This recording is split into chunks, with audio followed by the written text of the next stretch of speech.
So, So today, basically, we're having an event about the internet and encouraging Congress to not freeze investment in broadband infrastructure. and you're giving out free ice cream Yeah. to folks around Congress. People should just chill out with some sweet green and not chill investment in the internet. That's our key Yeah, statement here. to be clear, you guys are opponents of net neutrality. I think net neutrality is the devil. We don't think net neutrality is the devil. That's a little extreme, but we don't think that net neutrality will benefit investment in the internet. Why not? Well, you know what? So you're standing outside the Republican headquarters, giving out free ice cream, espousing a cause of an anti-net neutrality platform. Have I said anything incorrect? Well, we're basically against the intrusive regulations that the FCC has proposed because we're very concerned about its impact on investment, innovation, and our economy. How are they different from what you have right now? Isn't net neutrality the policy right now? Well, I mean, right now the policy, well, the FCC has taken a hands-off approach, meaning basically, the internet, broadband, innovation has been able to essentially. Is that true? Didn't Comcast have that problem with BitTorrent? Huh? Didn't FCC intervene when Comcast deprecated BitTorrent traffic? What we're talking about right now is, the policies that the FCC is proposing. It's net neutrality policies or its regulations using Title II.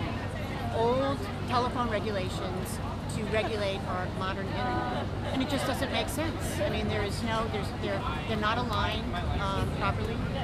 We're very concerned that if the FCC moves forward, that there's going to be lawsuits, a lot of uncertainty, and essentially little investment to go into broadband deployment.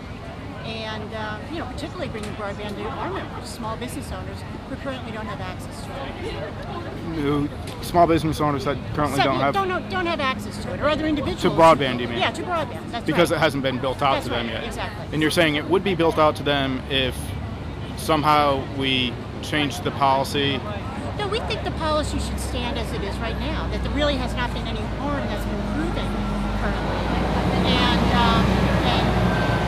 the fact that there is no harm, that there really isn't any need to regulate. However, there is bipartisan consensus that's growing in Congress right now that they're very concerned about what's happening at the FCC, and in fact, they may step in to establish the rules of the game. And we don't know what those will be yet, but we certainly would prefer that approach.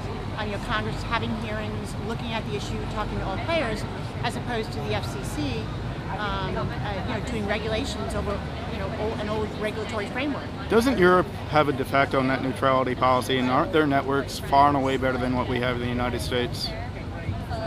Much more advanced.